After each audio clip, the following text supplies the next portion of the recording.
السلام عليكم ورحمة الله وبركاته. 28 رمضان من أمام مجلس أبناء علي المطوع ومجلس المقهوي، ومعنا يعقوب القمار يعطي الصحة والعافية شاعرنا الكبير.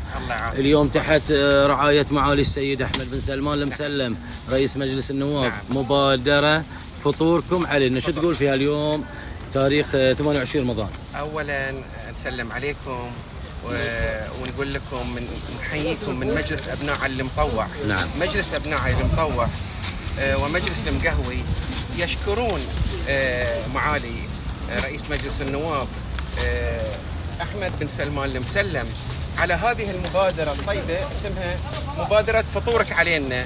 ما قصر، افتر على النقاط اللي يوزعون فيها حق افطار صائم، وقام يدعمهم بهذه المبادرة الطيبة.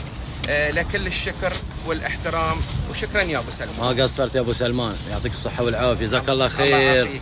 اخونا ابو يوسف الله يسلمك، الله يحفظك ان شاء الله، وما قصرت.